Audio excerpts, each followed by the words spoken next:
നമസ്കാരം. ഇൻഫിനിറ്റ് സ്റ്റോറീസിന്റെ പുതിയൊരു അധ്യായത്തിലേക്ക് എല്ലാവർക്കും സ്വാഗതം. നിങ്ങളുടെ വീട്ടിൽ ഞാൻ ഈ പറയുന്ന നാളുകളിൽ ജനിച്ചവർ ഉണ്ടോ എന്നൊന്ന് നോക്കണേ. ഉണ്ടെങ്കിൽ ഉറപ്പായിട്ടും എത്രയും വേഗം ഈ 2026 തീരുന്നതിന് മുമ്പായാൽ ഏറ്റവും നല്ലത് ഒരു ലക്ഷ്മി വിളക്ക് വാങ്ങിച്ചുകൊണ്ട് വന്ന് വീട്ടിലോ പൂജാമുറിയിലോ വെക്കണേ. ആഴ്ചയിലൊരിക്കൽ, എല്ലാ വെള്ളിയാഴ്ച ആയാലും മതി, ആഴ്ചയിലൊരിക്കൽ ആ ലക്ഷ്മി വിളക്ക് കത്തിക്കണേ. ആ നാളുകാരൻ്റെ അല്ലെങ്കിൽ നാളുകാരിയുടെ ജീവിതം രക്ഷപ്പെടും, അവർ താമസിക്കുന്ന വീട് രക്ഷപ്പെടും എന്നുള്ളതാണ്. ഞാൻ ആ നാളുകൾ നിങ്ങൾക്ക് പറഞ്ഞു തരാം. ഈ നക്ഷത്രങ്ങളിൽ ജനിച്ച ഒരാളെങ്കിലും വീട്ടിലുണ്ടെങ്കിൽ ഒരു ലക്ഷ്മി വിളക്ക് വാങ്ങിച്ചുകൊണ്ട് വന്ന് വെക്കുക. അത് നിങ്ങളുടെ സാധാരണ വിളക്ക് വെക്കുന്നിടത്തോ അല്ല പൂജാമുറിയായിട്ട് പ്രത്യേകം ഉള്ളവരാണെങ്കിൽ ആ പൂജാമുറിയിലോ കൊണ്ടുവന്ന് വെക്കുക. ആഴ്ചയിലൊരിക്കൽ, ഞാൻ പറഞ്ഞല്ലോ അത് വെള്ളിയാഴ്ച ആയാലും ഏറ്റവും നല്ലത്. അല്ല വെള്ളിയാഴ്ച പറ്റുന്നില്ല, ഞായറാഴ്ച ദിവസമാണ് പറ്റുന്നത്, അവധി ദിവസമാണ് പറ്റുന്നതെന്നുണ്ടെങ്കിൽ അങ്ങനെ ആവട്ടെ, സന്ധ്യയ്ക്ക് ഈ ലക്ഷ്മി വിളക്ക് കത്തിക്കണം കേട്ടോ. ഏറ്റവും ഗംഭീരമായിരിക്കും. നാൾക്ക് നാൾ സകല ദോഷ ദുരിതങ്ങളും തീരും. ഐശ്വര്യവും സമ്പൽ സമൃദ്ധിയും ആയുരാരോഗ്യ സൗഖ്യവും ദീർഘായുസ്സും ആ വീടിന് തേടി വരും എന്നുള്ളതാണ് ഏറ്റവും സത്യമായിട്ടുള്ള കാര്യമാണ്.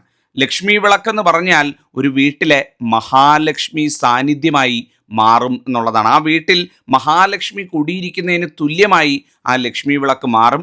പ്രത്യേകിച്ച് ഞാൻ ഈ എടുത്തു പറയാൻ പോകുന്ന നാളുകാർ നിർബന്ധമായിട്ട് ഉണ്ടെങ്കിൽ ഒരു ലക്ഷ്മി വിളക്ക് വാങ്ങി വെക്കുക, അത് വീട്ടിൽ കത്തിക്കുക. അതിൻ്റെ ചൈതന്യം ആ നാളുകാർക്കുണ്ടാവും, ആ വീടിന് മൊത്തം വന്നു ചേരുകയും ചെയ്യുന്നതാണ്. അപ്പം ദീർഘിപ്പിക്കുന്നില്ല, ഞാൻ കാര്യത്തിലേക്ക് കിടക്കാം.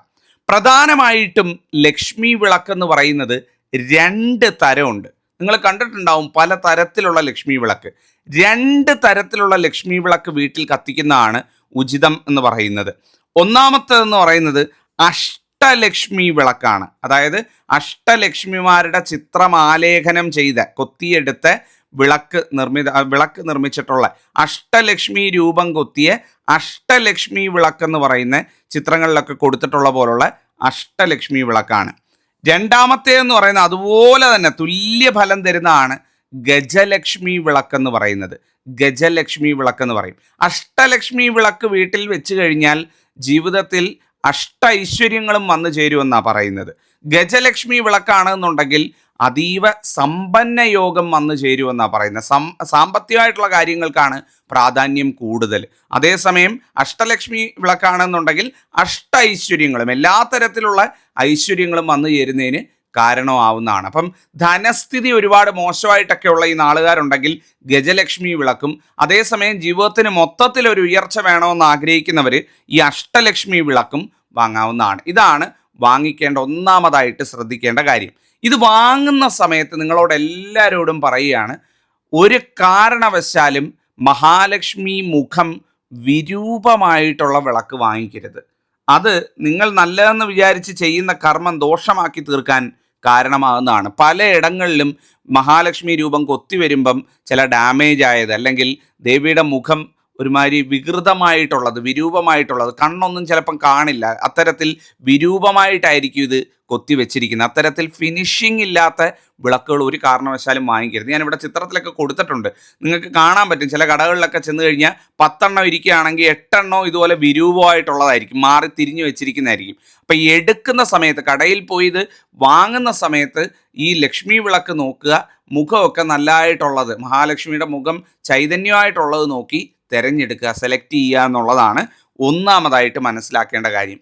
ഞാൻ ചില നാളുകാരെ പറഞ്ഞുതരാം. ഈ നാളുകളുള്ളവരാണ് നിർബന്ധമായിട്ടും അഷ്ടലക്ഷ്മി വിളക്ക് അല്ലെങ്കിൽ ഗജലക്ഷ്മി വിളക്ക് വാങ്ങി കത്തിക്കേണ്ടവർ എന്ന് പറയുന്നത്. മറ്റു നാളുകാർ വേണ്ടെന്നല്ല, പക്ഷേ ഈ നാളുകാർ കത്തിച്ചാൽ അതിൻ്റെ ഗുണം ആ വീടിന് മൊത്തത്തിൽ കിട്ടുമെന്നാണ് പറയുന്നത്. ഏറ്റവും രാശിയാണ്, മഹാലക്ഷ്മി സാന്നിധ്യം വീട്ടിൽ വേണ്ട നാളുകാരാണ് ഈ നാളുകാരെന്ന് പറയുന്നത്. നക്ഷത്രങ്ങളെന്ന് പറഞ്ഞാൽ പൂയം, പൂരാടം, ആയില്യം, തിരുവോണം, അശ്വതി, തിരുവാതിര, പുണർദം, പൂരം, മകം, രേവതി, ഉത്രാടം, ഭരണി, പൂരുരുട്ടാതി, വിശാഖം, മകയിരം.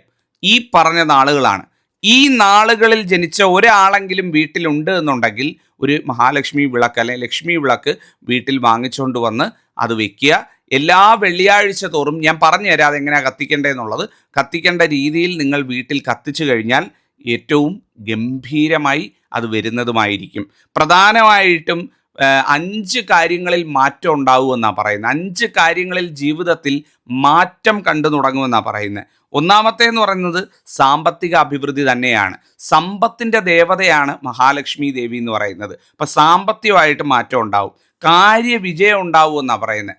ഏത് കാര്യത്തിൽ ഇടപെട്ടാലും ഏത് കാര്യത്തിന് ഇറങ്ങിത്തിരിച്ചാലും അതിന് വിജയം ഉണ്ടാവും എന്നാണ് പറയുന്നത്. മൂന്നാമത്തതും ഏറ്റവും പ്രധാനപ്പെട്ടതെന്ന് പറയുന്നത് ആയുരാരോഗ്യ സൗഖ്യം ഉണ്ടാകും എന്നാണ് പറയുന്നത്. ആയുരാരോഗ്യ സൗഖ്യം നമുക്കെല്ലാം ഉണ്ട്, ആരോഗ്യം ആയുസ്സും ഇല്ലെന്നുണ്ടെങ്കിൽ കാര്യമുണ്ടോ പറഞ്ഞിട്ട്. അപ്പം ആ ആയുരാരോഗ്യ സൗഖ്യം, ദീർഘായുസ് ലഭിക്കാനുള്ള ആയുരാരോഗ്യ സൗഖ്യം കിട്ടുമെന്നാണ് പറയുന്നത്. 3. നാലാമത്തതെന്ന് പറയുന്നത് ജീവിതത്തിൽ എന്തെങ്കിലും മനപ്രയാസങ്ങളുണ്ടെങ്കിൽ ആ മനപ്രയാസങ്ങളൊക്കെ അലിഞ്ഞു പോകും, ദുഃഖ നിവാരണം ഉണ്ടാകും എന്നുള്ളതാണ് പറയുന്നത്. ദുഃഖങ്ങൾ അഥവാ വന്ന് ഏശിയാലും, ദുഃഖമില്ലാത്ത മനുഷ്യരില്ല, പക്ഷേ ദുഃഖങ്ങൾ ഏശുന്നതൊക്കെ അലിഞ്ഞില്ലാതെയാകും. ആ ദുഃഖം ആ വീട്ടിൽ നിലനിൽക്കില്ല, സ്ഥായിയായി നിൽക്കില്ല എന്നുള്ളതാണ്. 5. പറയുന്നത് പാപമോചനം ലഭിക്കുമെന്നാണ് പറയുന്നത്. എന്തെങ്കിലും അറിഞ്ഞോ അറിയാതെയോ ചെയ്ത പാപങ്ങളുണ്ടെങ്കിൽ ആ ലക്ഷ്മി വിളക്ക് കത്തിക്കുന്ന വീടുകളിൽ ആ പാപത്തിന് പശ്ചാത്തപിച്ച് പ്രാർത്ഥിച്ചു കഴിഞ്ഞാൽ പൂർണ്ണമായിട്ടുള്ള മോചനം ലഭിക്കും. അത് നിങ്ങളുടെ ജീവിതത്തിൽ ഏറ്റവും പ്രധാനമാണ് എന്നുള്ളതാണ്. അങ്ങനെ 5 കാര്യങ്ങൾ പ്രധാനമായിട്ടും ലക്ഷ്മി വിളക്ക് കത്തിക്കുന്ന വീട്ടിലുണ്ടാകുമെന്നാണ് പറയുന്നത്. ഈ നാളുകാർ, ഞാനിപ്പോൾ പറഞ്ഞ നാളുകാർ ഉറപ്പായിട്ടും അത് കത്തിക്കണം. അവരുടെ ജീവിതത്തിൽ അത്തരത്തിൽ വലിയൊരു കുതിച്ചുചാട്ടം മഹാലക്ഷ്മി പ്രീതിയാൽ വരുന്നതായിരിക്കും. അപ്പോൾ ഈ വിളക്ക് വാങ്ങിച്ചുകൊണ്ട് വരുമ്പോൾ പ്രത്യേകം ശ്രദ്ധിക്കുക. നേരത്തെ പറഞ്ഞ പോലെ മുഖത്തിന് വേറെ പരിക്കുകളോ കാര്യങ്ങളോ ഒന്നുമില്ല, നല്ല വ്യക്തമായിട്ടുള്ള ആണെന്ന് ഉറപ്പ് വരുത്തുക. വാങ്ങിക്കൊണ്ട് വന്നു കഴിഞ്ഞാൽ ആദ്യം തന്നെ വിളക്ക് കത്തിക്കുന്നതിന് മുമ്പ് തുളസി തീർത്ഥം ഒഴിച്ച് അതൊന്ന് കഴുകണം കേട്ടോ. കാരണം ഈ വിളക്കെന്ന് പറഞ്ഞാൽ ലോഹനിർമ്മിതമാണ്. പല കൈകൾ മറിഞ്ഞ് പലയിടങ്ങളിലിരുന്ന് ശുദ്ധിയും അശുദ്ധിയും ഒക്കെയുള്ള സ്ഥലങ്ങളിൽ ഇരുന്നിരുന്ന് മാറി കടകളിലൊക്കെ വന്ന് നമ്മുടെ കയ്യിൽ വരുന്നതാണ്. അപ്പം അത് കൊണ്ടുവന്ന് നേരെ അങ്ങനെ എടുത്തു വെച്ച് എണ്ണ ഒഴിച്ച് കത്തിക്കരുത്. ആദ്യം തന്നെ വിളക്ക് കത്തിക്കുന്നതിന് മുമ്പ് കൊണ്ടുപോയി നല്ല വൃത്തിക്ക് കഴുകുക എന്ന് പറഞ്ഞാൽ തുളസി തീർത്ഥത്തിൽ കഴുകണമെന്നാണ് പറയുന്നത്. എന്താണ് തുളസി തീർത്ഥത്തിൽ? ഒരു നല്ല പാത്രത്തിൽ അല്ലെങ്കിൽ ഒരു ടംബ്ലറിൽ ജലം എടുത്ത് വെച്ച് അതിലേക്കൊരു 3 തുളസിക്കതിര് നുള്ളിയിട്ട് ഒരു 40 മിനിറ്റ് വെച്ചതിന് ശേഷം ആ തുളസിയും ജലവും കൂടെ ചേർന്ന് ആ തുളസി തീർത്ഥമായി മാറുന്നതിൽ നാരായണ നാരായണ നാരായണ എന്ന് പറഞ്ഞുകൊണ്ട് അതിൽ നിന്ന് ജലമെടുത്ത് ആ വിളക്കിന് മുകളിൽ കുടഞ്ഞുകൊണ്ട്, അല്ലെങ്കിൽ ആ വെള്ളം ഉപയോഗിച്ച് നിലവിളക്ക് അല്ലെങ്കിൽ മഹാലക്ഷ്മി വിളക്ക് കഴുകിക്കൊണ്ട് അത് കൃത്യമായിട്ട് കഴുകി ശുദ്ധിയാക്കി എടുത്ത് വേണം ആദ്യത്തെ തിരിയിടലിന് അല്ലെങ്കിൽ ആദ്യമായി കത്തിക്കാനായിട്ട് വേണ്ടത് എന്ന് പറയുന്നത്. ഞാൻ പറഞ്ഞല്ലോ, വെള്ളിയാഴ്ച ദിവസമാണ് ഇത് കത്തിക്കാൻ ഏറ്റവും നല്ലതെന്ന് പറയുന്നത്. ഇല്ല, വെള്ളിയാഴ്ചയൊക്കെ ജോലിക്ക് പോകുന്നവരാണ്, എല്ലാ ആഴ്ചയും ഒന്നും ചെയ്യാൻ പറ്റില്ല തിരുമേനി, വിഷമമാണ് എന്നുണ്ടെങ്കിൽ ഞായറാഴ്ച ദിവസം, അവധി ദിവസമാണല്ലോ, അല്ലെ ഞായറാഴ്ച തന്നെ വേണമെന്നില്ല, നിങ്ങൾക്ക് എപ്പോഴാണ് ഒരാഴ്ച ഫിക്സഡ് ആയിട്ട് ഒരു ദിവസം ഇത് ചെയ്യാൻ പറ്റുന്നത്, ആ ദിവസം നിലവിളക്ക് കത്തിക്കുന്നതിന് പകരം, ആ ദിവസം നിലവിളക്കിന് പകരം ലക്ഷ്മി വിളക്ക് കത്തിക്കുക. ലക്ഷ്മി വിളക്ക് കത്തിക്കുമ്പോൾ എണ്ണയോ നെയ്യോ ഒഴിച്ചിട്ട് വേണം കത്തിക്കാനായിട്ട് എന്ന് പറയുന്നത്. അത് വെച്ച് ഒരു തിരിയിട്ട് കിഴക്കോട്ട് മഹാലക്ഷ്മി മുഖം തിരിച്ചു വെച്ച്, അല്ലെ അഷ്ടലക്ഷ്മിമാരുടെ വിളക്കാണേ, അഷ്ടലക്ഷ്മിമാരുടെ മുഖം കിഴക്കോട്ട് വരുന്ന രീതിയിൽ കിഴക്കോട്ട് തിരിച്ചു വെച്ച് വേണം ഇത് ചെയ്യാനായിട്ട് വിളക്ക് കത്തിക്കാനായിട്ട് എന്ന് പറയുന്നത്. നിലവിളക്ക് വാങ്ങിക്കുമ്പോൾ ഒരു താലവും കൂടെ വാങ്ങിക്കണം കേട്ടോ. ഈ വിളക്ക് വെക്കാനായിട്ട് ഒരു താലം, ഒരു പൂജാതാലം പോലെ ഒരു താലവും കൂടെ വാങ്ങിക്കണം. ഈ താലത്തിനുള്ളിൽ വേണം ഈ വിളക്ക് വെക്കാനായിട്ട്, ഈ ലക്ഷ്മി വിളക്ക് വെക്കാനായിട്ടെന്ന് പറയുന്നത്. താലത്തിനുള്ളിൽ ലക്ഷ്മി വിളക്ക് വെച്ച് അതിലൊരു ചെറു കിണ്ടി വെച്ച് കിണ്ടിയിൽ തീർത്ഥജലം വെച്ച് അതോടൊപ്പം ചന്ദനത്തിരിയും മറ്റു കാര്യങ്ങളും എല്ലാം മനോഹരമായിട്ട് വെച്ച് അലങ്കരിച്ച് തുളസിക്കതിര് നുള്ളി കിണ്ടി തീർത്ഥത്തിൽ വെച്ച് തുളസി തീർത്ഥമാക്കി ഒരു തിരിയിട്ട് ഐശ്വര്യമായിട്ട് കിഴക്കോട്ട് മുഖം തിരിച്ച് ലക്ഷ്മി വിളക്ക് കത്തിക്കുക. ലക്ഷ്മി വിളക്ക് കത്തിക്കുന്ന സമയത്ത് ഓം ശ്രീ മഹാലക്ഷ്മിയെ നമ എന്ന് പറഞ്ഞുകൊണ്ട് ലക്ഷ്മി വിളക്കിന് തിരി തെളിയിക്കുക. ആ തിരി തെളിയിക്കുന്നതിനോടൊപ്പം തന്നെ നല്ല ഒരു വാഴയില എടുക്കുക. വാഴയില ഉണ്ടാവുമല്ലോ എല്ലാവരുടെയും വീട്ടിൽ, ഒരു വാഴയില എടുക്കുക. വാഴയില ഇല്ലാത്തവർ സ്ഥിരമായിട്ട് അതിന് വേണ്ടിയിട്ട് ഒരു ചെറിയ ഒരു വട്ടപാത്രമോ ഒരു പൂജാതാലമോ വെച്ചേക്കുക. അതിൽ കുറച്ച് പൂക്കൾ എടുത്തുകൊണ്ട് വന്ന് ഭഗവതിക്ക് സമർപ്പിക്കുക. വേറെ നിങ്ങൾ ഒന്നും സമർപ്പിക്കേണ്ട, വേറെ ഒന്നും സമർപ്പിക്കേണ്ട ആവശ്യമില്ല. കുറച്ച് പൂക്കൾ എടുത്തുകൊണ്ട് വന്ന് മഹാലക്ഷ്മി ദേവിക്ക് സമർപ്പിക്കുക. ഇനി പൂക്കളൊന്നുമില്ല, തിരുമേനി ഫ്ലാറ്റിലാണ് ജീവിക്കുന്നത്, ഇവിടെ എങ്ങനെ പൂക്കളൊന്നും കിട്ടത്തില്ല എന്ന് പാടാണെന്നുണ്ടെങ്കിൽ ഒരു ചെപ്പിൽ മഞ്ഞൾ ഉണ്ടാവുമല്ലോ, മഞ്ഞൾപ്പൊടി, ഒരു ചെറിയൊരു ചെപ്പ് പാത്രം എടുത്തിട്ട് അതിനുള്ളിൽ മഞ്ഞൾപ്പൊടി ഇട്ടിട്ട് ആ മഞ്ഞൾപ്പൊടി സമർപ്പിച്ചാലും മതി എന്നുള്ളതാണ്. രണ്ടിലേതെങ്കിലും ഒന്ന് ചെയ്യുക. പൂക്കളുള്ളവർ പൂക്കൾ തന്നെ സമർപ്പിക്കുക. പൂക്കളെന്ന് പറയുമ്പോൾ പ്രധാനമായിട്ടും 5 തരത്തിലുള്ള പൂക്കളാണ് മഹാലക്ഷ്മിക്ക് ഏറ്റവും പ്രിയപ്പെട്ടത് എന്ന് പറയുന്നത്. ഒന്നാമത്തതും ഏറ്റവും പ്രധാനപ്പെട്ടതും നല്ല സൗരഭ്യമുള്ള മുല്ലപ്പൂവാണ്. മുല്ലപ്പൂ കിട്ടുകയാണെങ്കിൽ ഒരു വാഴയിലയിൽ മുല്ലപ്പൂ വെച്ച് കുറച്ച് മതി, ഒരു 3-4 മുല്ലപ്പൂ ആയാലും മതി, ഉള്ളത് മതി, വീട്ടിൽ വിരിയുന്നത് മതി. നിങ്ങൾ കാശ് കൊടുത്ത് വാങ്ങണമെന്ന് ഞാൻ പറയുന്നില്ല, അത് പറ്റുന്നവർ വാങ്ങിക്കോളൂ. വീട്ടിലുള്ളവരാണെന്നുണ്ടെങ്കിൽ ഒരു 3 മുല്ലപ്പൂ എടുത്ത് ഐശ്വര്യമായിട്ട് കൊണ്ടുവന്ന് ആ മഹാലക്ഷ്മി വിളക്കെരിയുന്നതിൻ്റെ മുന്നിലായിട്ട്, ആ ലക്ഷ്മി വിളക്കിൻ്റെ മുന്നിലായിട്ട് സമർപ്പിക്കുക ഭഗവതിക്ക്. രണ്ടാമത്തേതെന്ന് പറഞ്ഞാൽ മുല്ലപ്പൂ ഇല്ല എന്നുണ്ടെങ്കിൽ പനിനീർപ്പൂ ഉണ്ടല്ലോ, റോസാപ്പൂ അഥവാ പനിനീർ പുഷ്പം ഏറ്റവും ഗംഭീരമാണ്. അതുപോലെ തന്നെ താമര അല്ലെങ്കിൽ താമര മുട്ടൊക്കെ കിട്ടുമെങ്കിൽ ഏറ്റവും നല്ലതാണ്. ഒക്കെ കിട്ടാൻ പാടാണ്, അതുകൊണ്ടാണ് ഞാൻ അതൊന്നും നിങ്ങളോട് കൂടുതലായിട്ട് പറയാത്തത്. തെച്ചിപ്പൂവ് ഏറ്റവും ഗംഭീരമാണ് കേട്ടോ. തെച്ചിപ്പൂവ് ഒരു വീടായാൽ ഞാൻ നട്ടു വളർത്തണമെന്ന് പറയുന്നൊരു ചെടിയാണ്. ഭഗവതി സാന്നിധ്യമാണ് ഒരു വീട്ടിൽ തെച്ചി പൂത്ത് നിൽക്കുക എന്ന് പറയുന്നത്. എല്ലാ വീട്ടിലും തെച്ചി കാടേറി പൂക്കില്ല, ഭഗവതി ഇരിക്കുന്നിടത്താണ് തെച്ചി കാടേറി പൂക്കുന്നത്. അപ്പോൾ ആ തെച്ചിപ്പൂ ഉണ്ടെങ്കിൽ ഏറ്റവും ഗംഭീരം. അല്ലെങ്കിൽ വെള്ള ശംഖുപുഷ്പത്തിൻ്റെ പൂവുണ്ടല്ലോ, ഏറ്റവും നല്ലതാണ് വെള്ള ശംഖുപുഷ്പപ്പൂ. നീല നല്ലതാണ്, പക്ഷേ വെള്ള ഒരു പടി മുകളിലാണ് മഹാലക്ഷ്മിക്ക്. അപ്പം ആ വെള്ള ശംഖുപുഷ്പത്തിൻ്റെ പൂവുണ്ടെങ്കിൽ വെള്ള ശംഖുപുഷ്പ പൂവ് കൊണ്ടുവന്ന് ഇതുപോലൊരു വാഴയിലയിലാക്കി ഭഗവതിക്ക് സമർപ്പിക്കുക. അപ്പോൾ ഈ 5 പൂവുകളിൽ ഏതാണോ ഉള്ളത്, അല്ലെ ഇതിൻ്റെ മിക്സഡ് ആയിട്ടായാലും കുഴപ്പമില്ല, നിങ്ങളുടെ വീട്ടിൽ വളർത്തുന്നുണ്ടെങ്കിൽ അത് കൊണ്ടുപോയി സമർപ്പിക്കുക. പൂക്കൾ വെക്കാനില്ല എന്നുണ്ടെങ്കിൽ ഒരു ചെപ്പിൽ മഞ്ഞൾ വെച്ച് അതായാലും ഭഗവതിക്ക് ഇത് കത്തിക്കുന്ന ദിവസം മുന്നിൽ സമർപ്പിക്കുക. സമർപ്പിച്ചാൽ മാത്രം പോരാ, ഞാൻ 2 മന്ത്രം പറഞ്ഞുതരാം. ആ 2 മന്ത്രം എല്ലാവരും വിളക്ക് കത്തിച്ച് ഇത് സമർപ്പിച്ച് കഴിഞ്ഞ് അതിൻ്റെ മുന്നിൽ കൈ കൂപ്പി തൊഴണം. പ്രത്യേകിച്ച് ഞാൻ നേരത്തെ പറഞ്ഞു തന്ന നാളുകാരുണ്ടല്ലോ, അവരെ വിളിച്ച് വിളക്ക് തൊഴിയിക്കണം. സന്ധ്യയ്ക്ക് കത്തിക്കുന്ന ആ ഗംഭീരം തീരെ നിവൃത്തിയില്ല, സന്ധ്യയ്ക്ക് പറ്റുന്നില്ല എന്നുണ്ടെങ്കിൽ രാവിലെ ആയാലും ഇത് ചെയ്യുക. ആഴ്ചയിൽ ഒരു ദിവസം അതിൻ്റെ ഗുണം ആ വീടിന് മൊത്തത്തിൽ കിട്ടും. ആ നാളുകാരന് മാത്രമല്ല, ആ വീടിന് മൊത്തത്തിൽ കിട്ടും. അപ്പോൾ ഈ പ്രാർത്ഥിക്കേണ്ട മന്ത്രം എന്താണെന്ന് വെച്ചാൽ നിങ്ങൾ എഴുതിയെടുക്കുക, എങ്ങനെയാണെന്ന് വെച്ചാൽ അത് ചെയ്യുക. ഞാൻ കൃത്യമായിട്ട് നിങ്ങൾക്ക് ഇവിടെ പറഞ്ഞു തരാം. മന്ത്രം എന്ന് പറയുന്നത് ഓം ശ്രീം ശ്രീയേ നമ. ഒന്നാമത്തെ മന്ത്രം എന്താണ്? വളരെ സിമ്പിളാണ്, നിങ്ങൾക്ക് പഠിക്കാൻ എളുപ്പമാണ്. ഓം ശ്രീം ശ്രീയേ നമ, ഒന്നാമത്തെ മന്ത്രം.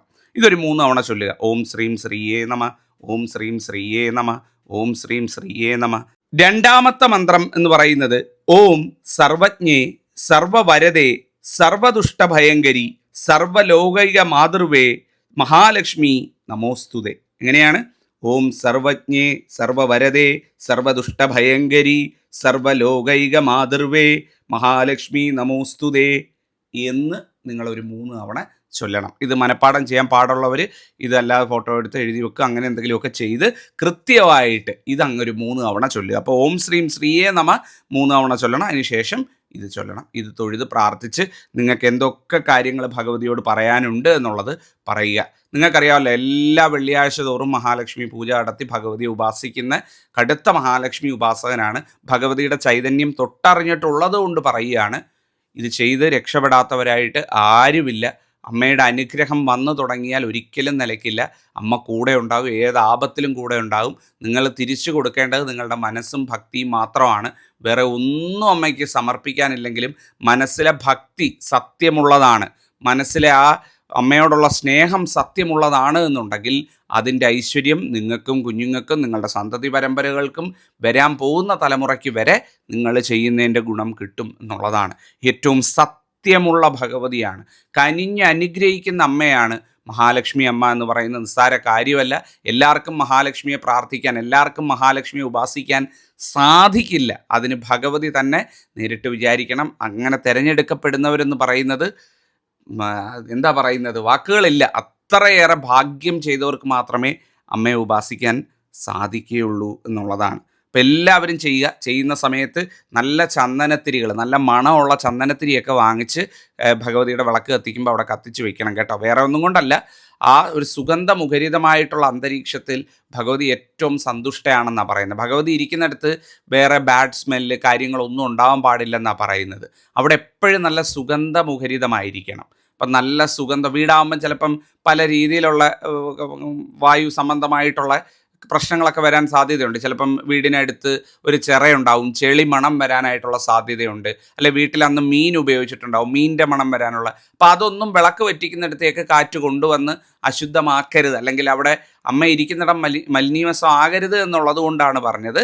അവിടെ ഐശ്വര്യമായിട്ട് നല്ല ധൂപക്കുറ്റികൾ, നമുക്ക് നല്ല ചന്ദനത്തിരികൾ, മണമുള്ള ചന്ദനത്തിരിയൊക്കെ കിട്ടത്തില്ലേ, അതൊക്കെ ആ വിളക്കിൻ്റെ അടുത്ത് കത്തിച്ച് വെച്ച്, 1 2 3 ഒക്കെ കത്തിച്ച് വെച്ച് നല്ല സുഗന്ധമുഖരിതമായിരിക്കണം. ആ ത്രിസന്ധിക്ക് ഭഗവതി വരുമ്പം ആ സുഗന്ധത്തിൽ ആറാടി വേണം ഭഗവതി നമ്മളെ അനുഗ്രഹിക്കാൻ എത്താൻ എന്ന് പറയുന്നത്. അതുപോലെ തന്നെ മഹാലക്ഷ്മി അഷ്ടോത്തരം, ലളിതാ സഹസ്രനാമം, ദേവി മാഹാത്മ്യം പോലെയൊക്കെയുള്ള കാര്യങ്ങൾ വീട്ടിൽ പാരായണം ചെയ്യുകയോ അല്ലെങ്കിൽ അതൊക്കെ ടി വിയിലിട്ട് അല്ലെ മൊബൈലിലൊക്കെ ഇട്ട് അത് മുഴങ്ങി കേൾക്കുകയോ ചെയ്യുന്നതും ഏറ്റവും ഗംഭീരമായിട്ടുള്ള കാര്യമാണ്.